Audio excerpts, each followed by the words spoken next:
Hello, it's me again, and I have recently seen the 16th episode of the 5th season of My Little Pony, called Made in Manehattan. And is it just me, or does the show seem a little bit obsessed with Rarity at this point? I mean, we have had 3 Rarity episodes in a row.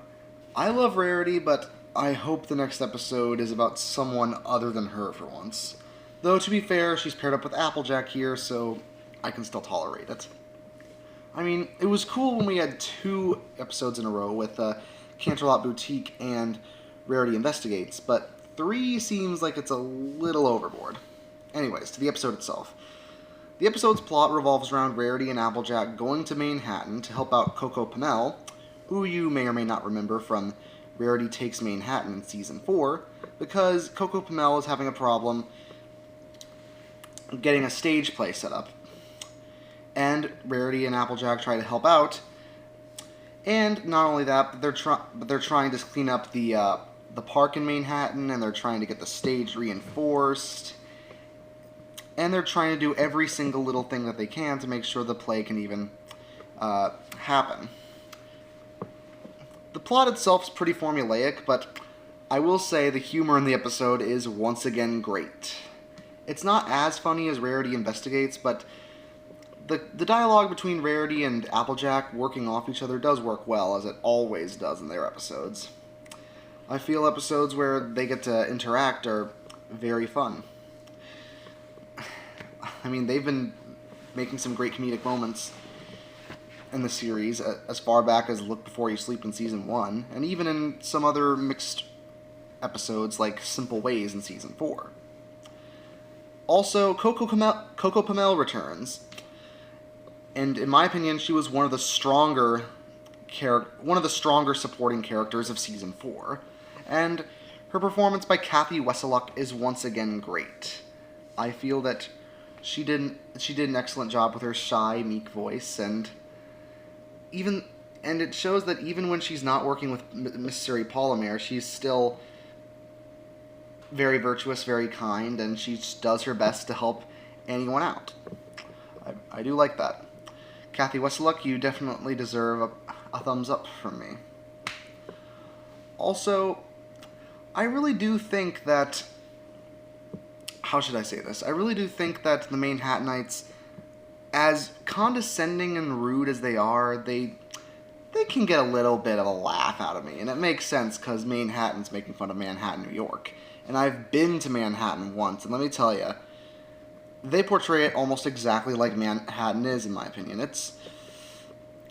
It's tight and compact, but it's also a big city. There's a lot of attitude, but there's a lot of virtuous people there, too. There's a lot of great monuments, but there are also a lot of poor sections of the city.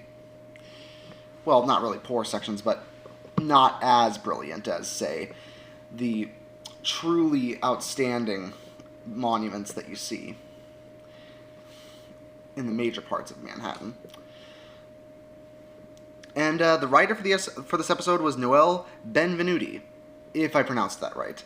And if you're unfamiliar with Noelle's writing, she is the same writer who wrote Maud Pie back in Season 4. And for a writer who's only written 2 episodes so far in the series, it wasn't as memorable as Maud Pie, in my opinion, but Noelle is showing that she does have talent and that she does know how to write these characters very well. Another thing that I liked in this episode was the continuity in the episode. Well, you might say, oh, because Applejack and Rarity are going to a city to solve a friendship problem, that must just mean that it's connecting continuity with the Cutie Map and the Lost Treasure of Griffinstone, right? Well, there's that. And there's also the fact that Coco Pamel's return signifies a continuity with Rarity Takes Manehattan, which essentially makes this a sequel episode to Rarity Takes Manehattan. And not to mention, considering that Applejack returns to Manehattan, and it actually does connect somewhat with Cutie Mark Chronicles, as Applejack, as a little filly, ran off to Manehattan before she got her Cutie Mark. So seeing a reference that all the way back in Season 1 does show me that the writers know their roots while they continue to go on for, this continuing storyline that they've had. And considering that The Lost Treasure of Griffinstone and now Maid in Manehattan have shown the ponies going off to different areas of Equestria to help out other ponies, it makes me wonder who Fluttershy is going to help and who Twilight's going to help. If there's an episode with either Twilight or Fluttershy, or maybe both Twilight and Fluttershy helping out a pony or a griffin or whatever with a friendship problem in another part of Equestria. So yeah, Noelle did a great job writing. I felt that the humor was good. The only downside, in my opinion, is that the first third of the episode, while funny, felt like filler at times. Like when Rarity was helping that pony at the beginning find a good hat. And when they made a Charlie Brown reference with Rarity giving friendship advice. They could have added, I don't know, a song, or maybe they could have gotten to Coco Pamel first and then maybe spent more time with the other ponies who with the other ponies trying to fix up the park, because at the end of the episode we do see that a couple of the ponies who didn't decide to volunteer legitimately want to volunteer now that they've seen that a little bit of help helps out a big deal. And I do like that moral, how a little help can go a long way.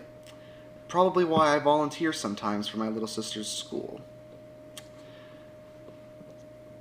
But yeah, they could have cut a few scenes out of the first half, and so they'd have more time for the second half. Because in my opinion, the second half, since it was filled with montages, it felt a little rushed. Not bad, just slightly rushed. But as it stands, it's a decent episode that actually will connect with next week's episode about the Sister Hooves social. Another bit of continuity as they're connecting with the Sister Hooves social, one of my absolute favorite Rarity episodes. And considering that the next episode is called Brother Hooves Social, it seems that we're going to see what happened in Ponyville after Applejack and Rarity were helping out Coco Pamel. So I give this episode a 7.5 out of 10. A good episode. Great job, Noelle, and I'll see you guys next week.